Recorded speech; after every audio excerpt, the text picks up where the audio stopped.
잠시 기도하겠습니다. 주님, 코로나19로 모든 것이 어려운 때이지만 저희들도 이 자리를 사모하며 모였습니다. 이곳에 모인 주의 백성들 한 사람 한 사람 주께서 다 그 처저 형편을 아시오니 이 시간 만나주시고 각 사람이 꼭 들어야 할 말씀을 듣게 하시고 큰 은혜 받게 하옵소서. 예수님 이름으로 기도합니다. 아멘. 여러분 비행기 타본 지 오래되셨죠? 제가 이제 목사님들하고 우리가 몇 년에 한 번 이렇게 해외에 나가서 성지순례도 하고 또 여러 것도 돌아보고 그렇게 오는 프로그램이 어쩌다 한 번씩 있습니다. 목사님들이 다 모여서 나갈 때는 다들 신이 나요.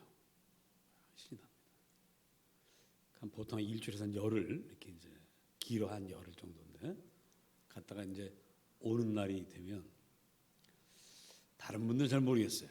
근데 저는 하루 전날쯤 되면 그 즐겁고 기뻤던 마음들은 다 어디론가 쑥 들어가고 가슴이 무거워지기 시작합니다. 그리고 이제 돌아오는 비행기를 타고 오면은 더 무거워져요.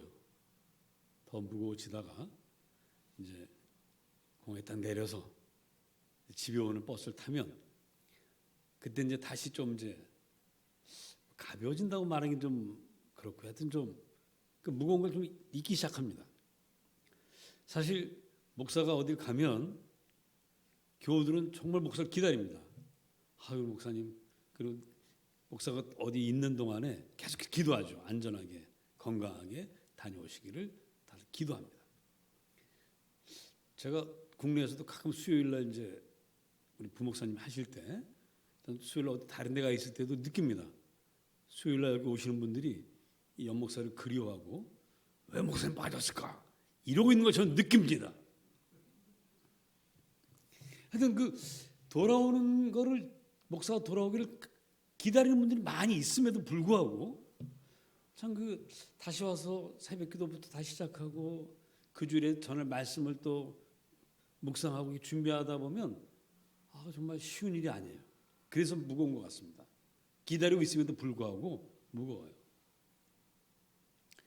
자, 오늘 성경에 나오는 그 분들 모두 몇 명이죠? 이럴 때 머리를 안 쓰셨죠? 예수 12제자죠. 12제자 중에 지금 하나는 비어 있습니다. 그러니까 총 11명이에요. 11명이 예수님 올라가신 것을 다 지켜보고 그리고 예수님이 이제 멍하니 하늘만 쳐다보고 있을 때 돌아오고 싶은 마음이 안 생기는 겁니다. 예루살렘으로 와야 되는데 여러 근심, 걱정, 무거운 짐들 때문에 갈 수가 없어요. 그럴 때 천사 두 분이 오셔서 야, 이 사람들아 여기서 이러고 있으면 어떡해? 당신들이 본 그대로 주님은 다시 오실 테니 빨리 돌아가시오. 그래서 할 수 없이 예루살렘으로 돌아오기 시작합니다. 감람산이라는 곳에서 예루살렘으로 다시 이제 돌아오는 거예요. 돌아오는데 자, 여기는 지금 이분들이 오기를 간절히 기다리는 사람들이 있습니까? 없어요. 오기만 해봐라. 오기만 하면 예수 믿는 사람들 가만 안 두겠다는 사람들로 가득한 곳이 예루살렘이에요.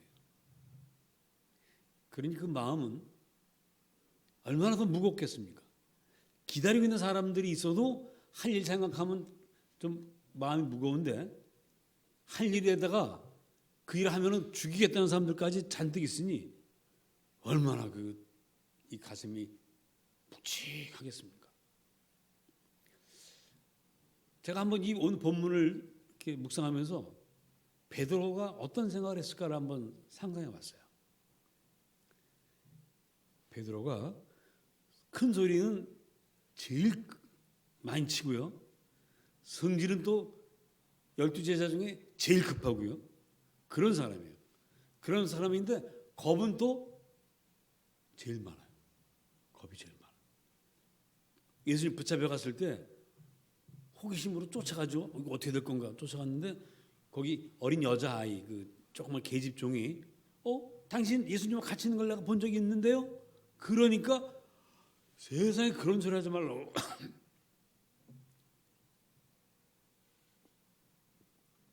나는 그런 일이 한 번도 없는 사람이라고 막 발뺌하던 사람이 베드로입니다.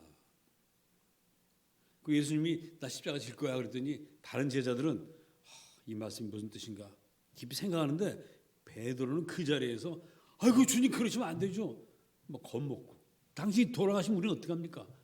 그랬던 사람이 베드로입니다. 그 베드로가 예수님 같이 좋은 시간 한 40일 같이 있다가 예수님 가시고 다시 예루살렘 돌아오면서 어떤 마음을 가졌을까? 이 겁쟁이가 성질만 급하지 겁 많은 이 사람이 아마도 그냥 고향으로 돌아가서 갈릴리에 가서 옛날 그 타던 배나 타면서 고기나 잡을까? 그냥 조용히 좀 내가 그냥 조용히 산다고 해서 하나님 나를 어떻게 하시지 않겠지. 그러다 주님 오시면 고마운 일이고 아마 이런 생각을 했을 것 같습니다. 그런데 그 생각을 하면서 걸어가다가 이렇게 그 생각하다가 눈을 딱 떠보니까 옆에서 야고보, 요한, 안드레, 마태 뭐 이런 사람들끼리 수근수근대는 소리가 들리는 거예요. 보니까 나 혼자서 가는 게 아니고 10명의 동지들이 있구나. 나 혼자 가는 게 아니다. 11명이 함께 가는구나. 그걸 보면서 조금 힘이 생겼을 것 같습니다. 그래. 나 혼자가 아니지. 함께 가는 사람이 있어.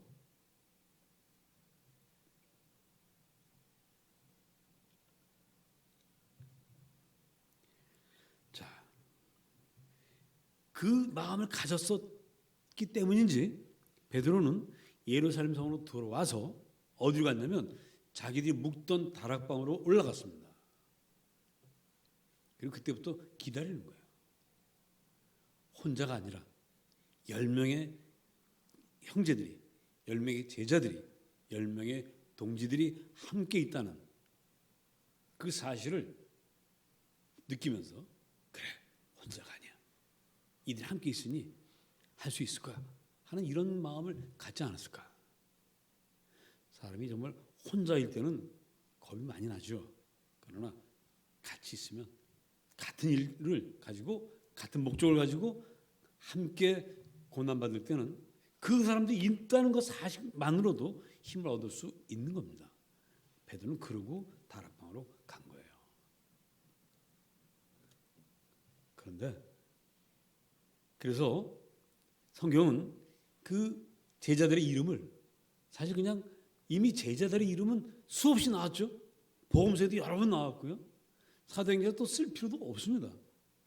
성경이라는 책이 쓸 게 너무너무 많은데 그냥 꼭 써야 할 것만 쓴 것이 성경이죠. 하늘을 두루마리 삼고 바다를 먹물 삼아도 주님의 사랑을 다 기록해서 없다는 찬송가 여러분 기억하시죠? 그런데 여기다 그 이름을 또 쓸 필요가 뭐가 있냔 말이에요. 근데 왜 썼을까?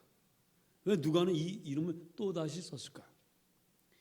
이들 한 분 한 분이 혼자일 때는 두렵고 떨려서 도망갈 수 있는 사람들인데 대부분 도망 다녔던 경험이 있는 사람들이죠. 근데 그분들이 지금은 예수님도 올 가셔버리고 이제 자기들이 기다리는 건 칼밖에 없는데 핍박밖에 없는데 그 핍박에 가장 그 강렬하게 핍박하는 그곳으로 다시 돌아왔다는 거예요. 그러니 이분들의 그 이름 하나하나가 너무 소중한 겁니다.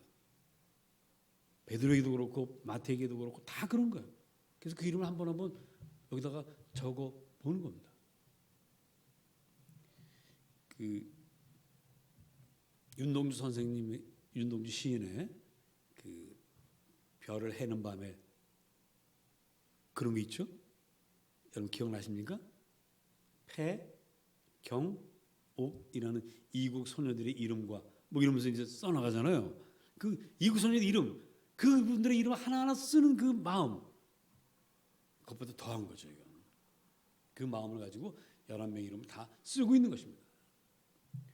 아마 제가 나중에 은퇴하고 나서 2020년 코로나19로 온 나라가 정말 예배가 핍박받고 어려울 때 제가 다른 이름은 다 잊어도 이 수요일에 나온 분들의 이름은 제가 잊지 않을 것 같아요.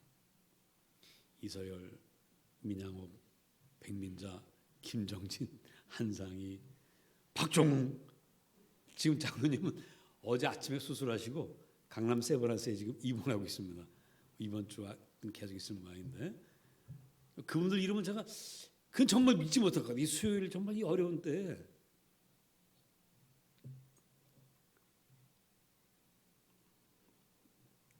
자, 우리 13절 이 11분의 이름을 한번 읽어봅시다. 들어가 그들이 유하는 다락방으로 올라가니 자, 같이 시작. 베드로, 요한, 야고보, 안드레, 빌립, 도마, 바돌라메, 마테, 알페의 아들 야고보, 셀롯인 시몬, 야고보의 아들 유다. 총 11명입니다. 이름 하나하나 다 적은 거예요. 이게 그냥 적은 게 아닙니다. 정말 눈물과 감격과 그리고 어떤 각오를 다지면서 이름 하나하나 적는 거예요. 여러분의 이름이 천국에 다 기록되어 있는데 여러분 이름 그냥 지나가다 너 왔니? 그래. 너도 예수 믿기로 했어? 알았어. 이렇게 적은 이름이 아닙니다. 여러분 한 분 한 분의 이름을 적기 위해서 예수님이 이 땅에 오셨고요. 이 강림절 우리 2000년 오신 주님을 기억하는 절기인데 그분이 오셨고 여러분 한 분 한 분을 위해서 피를 흘려 돌아가셨습니다. 피로 쓴 이름이 바로 여러분의 이름입니다. 그 이름이 천국에 쓰인 거죠. 마찬가지로 이 11분의 이름은 그냥 쓴 것이 아니고 예수님의 11제자가 있었대가 아니라 목숨을 걸고 주님의 복음을 핍박 속에서도 죽음을 무릅쓰고라도 전하겠다는 그런 각오를 다진 그분들의 이름입니다. 서로에게 힘이 되는 거예요. 누가 있어서 힘이 되고 누가 있어서 힘이 되는 거예요. 예수님 살아계실 때 3년 동안에는 서로 경쟁하고 누가 더 높아질 것이냐고 싸웠던 사람들이지만 주님의 십자가 희생을 보고 부활을 체험한 이 사람들 이제는 그 옛날 그 어린 시절 시기하고 다투던 그런 사람들이 아닙니다.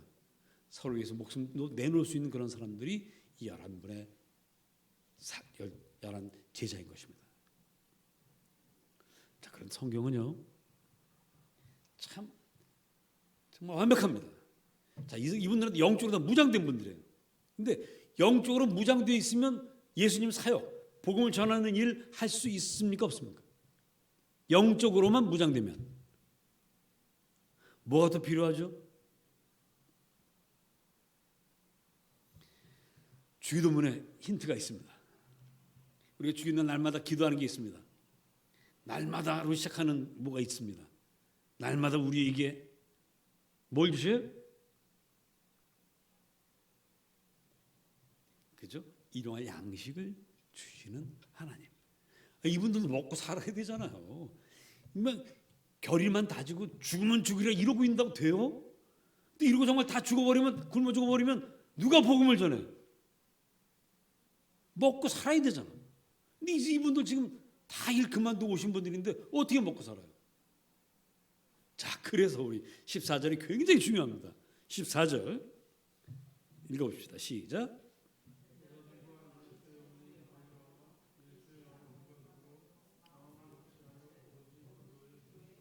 자, 여기 나오는 분들 중에 누가 이 일용할 양식을 공급합니까?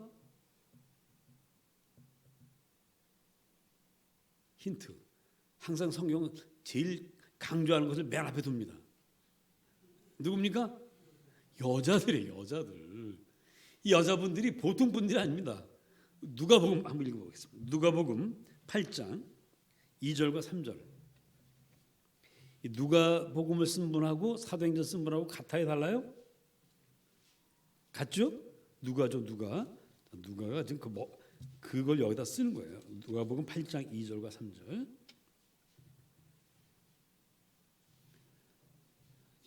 읽어보겠습니다.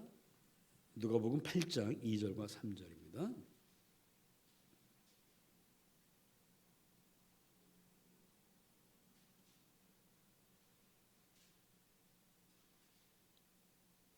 시작. 또한 악귀를 쫓아내심과 병 고침을 받은 어떤 여자들 곧 7 귀신이 나간 자 막달라인이라 하는 마리아와 헤롯의 청지기 구사의 아내 요한나와 수산나와 다른 여러 여자가 함께하여 자기들의 소유로 그들을 섬기더라. 이분들이 오신 거예요.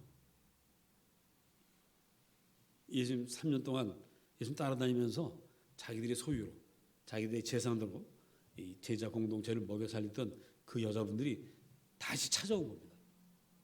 이제 다시 또 한번 힘을 합치자. 그래서 이 12절로 14절이 중요한 부분이 되는 거죠.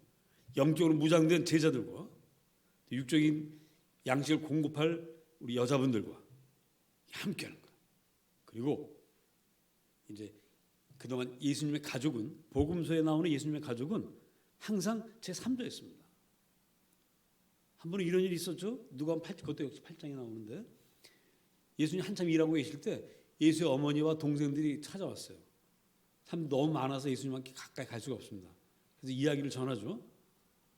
예수님, 어머니 오셨어요. 동생들하고. 그때 예수님이 그래 하고 쫓아나고 오신 것이 아니라 어떻게 하셨죠? 내가 가르친 대로 행하는 이 사람들이 내 어머니요 내 동생이다. 이렇게 말씀하세요.